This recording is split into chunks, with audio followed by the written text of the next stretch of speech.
Are PG college Varanasi में राष्ट्रीय सेवा योजना का 7 दिवसीय शिविर चल रहा है। चौथे दिन यूनिटी ए ने दुर्गा कुंड की मलिन बस्ती में और यूनिटी डी ने बनकटी हनुमान मंदिर भेलूपुर में कार्यक्रम आयोजित किया। पहले सत्र में सालिन जो एक बुटीक चलाती हैं, स्वयं सेविकाओं को अपने बुटीक को सफलता तक पहुंचाने का अनुभव बताया और सिलाई की शिक्षा दी। भेलूपुर थाने की 2 पुलिस कर्मियों ने महिला सुरक्षा पर एक कार्यशाला की। यूनिटी ए ने वेस्ट मैनेजमेंट पर भाषण प्रतियोगिता आयोजित की और कचरे से कला बनाने का कार्यक्रम किया, जबकि यूनिटी डी ने पर्यावरण पर भाषण और प्रदूषण पर पोस्टर प्रतियोगिता की। कार्यक्रम में 100 स्वयं सेविकाओं ने भाग लिया और इसे एनएसएस गीत और राष्ट्रगान के साथ समाप्त किया।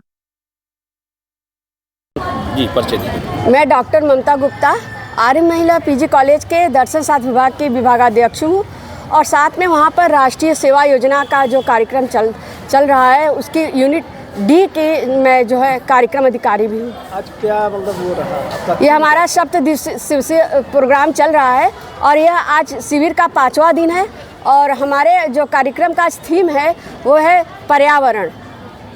तो उस पर क्या है बच्चों को कि पर्यावरण को प्रदूषित होने से कैसे बचाएं, तो उसके अंतर्गत आज हमारी छात्राओं ने एक जो है कि निबंध प्रतियोगिता का भी आयोजन किया। उस पर स्पीच दिया है कि पर्यावरण को प्रदूषण से कैसे बचाएं।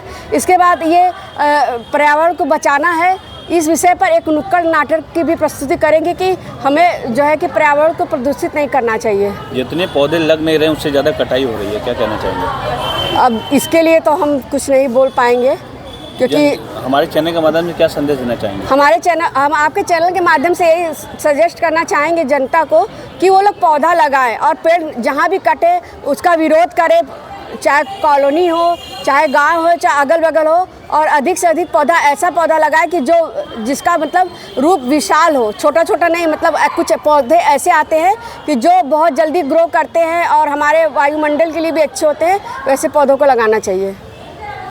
ये परिचय दीजिए। जी नमस्कार, मेरा नाम स्निग्धा है। मैं आर्य महिला पीजी कॉलेज से 3rd ईयर की स्टूडेंट हूँ और एनएसएस में ये मेरा दूसरा साल है। यूनिट डी ममता मैम के अंडर पे हम लोग काम कर रहे हैं। आज आप लोग ने कौन कौन से कार्य किए? आज हम लोग का जो 7 डेज़ का कैंप चल रहा है, आज ये 5th डे था जिसका हम लोग का टॉपिक था पर्यावरण यानी एनवायरनमेंट। तो आज थीम के अनुसार जो है लोगों को अपने लिए क्या समझाएं, किस तरह की बातचीत हुई जी, प्रोग्राम आप लोग कैसा किया? ओके, देखिए जो हम लोग का प्रकृति है, जो हम लोग का पर्यावरण है, पहला चीज़ है ये शुद्ध वायु, जल, उपजाऊ भूमि का संसाधन प्रदान करता है। तो लोगों को हमने ये समझाया कि हमारे पर्यावरण ही एक ऐसा सोर्स है जहाँ से हम लोग का डेली लाइफ का नीड्स फुलफ़िल हो रहा है।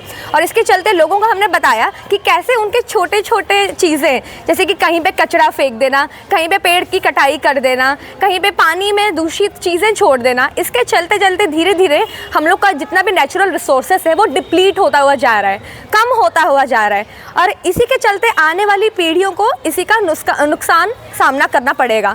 और मानव का विकास के साथ साथ मानव का आवश्यकता भी बढ़ता हुआ जा रहा है। पौधे जितने लग नहीं रहे उससे ज़्यादा कटाई हो रही है। जी, पौधे जितने कट नहीं रहे उससे जितने बढ़ नहीं रहे उतना जल्दी कटाई हो रहा है, क्योंकि मानव का विकास होने के साथ साथ उनका आवश्यकता भी बढ़ता हुआ जा रहा है।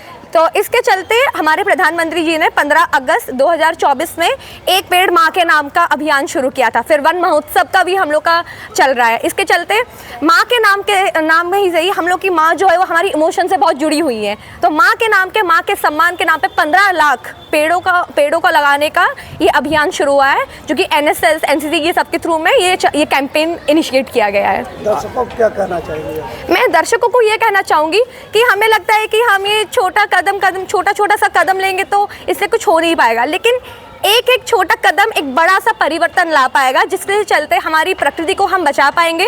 और जैसे हमारी प्रकृति बचेगी, आने वाली पीढ़ियों को शुद्ध पेयजल भी मिलेगा। और हमें ये बताया जाता है कि जो नेचुरल रिसोर्सेज है वो कभी ना कभी जाकर वो ख़त्म होने वाली है।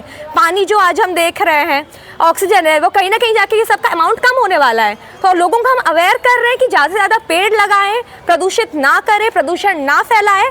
और जितना हो सके कि ध्वनि प्रदूषण भी बढ़ रहा है, जिससे चलते सार्वजनिक वाहनों का व्यवहार करें, जिससे कि ध्वनि प्रदूषण भी कम हो, बहुत सारे डिजीजेस कम हो लोगों को, और सब एक अच्छा सा जीवन, सस्टेनेबल डेवलपमेंट की तरफ आगे चल के एक अच्छा सा ज़िंदगी आगे बढ़े सबकी।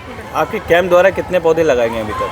हमारे कैंप के द्वारा अभी तक तकरीबन हाँ पिछले साल लगाया गया था। पिछले साल स्वतंत्रता दिवस जो हुआ था 78th इंडिपेंडेंस डे में ही ये हम लोग का एक पेड़ माँ के नाम पे 11 तारीख। हाँ और 11 तारीख को एक कैंप लगने वाला है हम लोगों का, उसका थीम ही है प्लांटेशन, वृक्षारोपण। इसके तहत हम लोग कई जगह पर जाकर वृक्षारोपण करेंगे।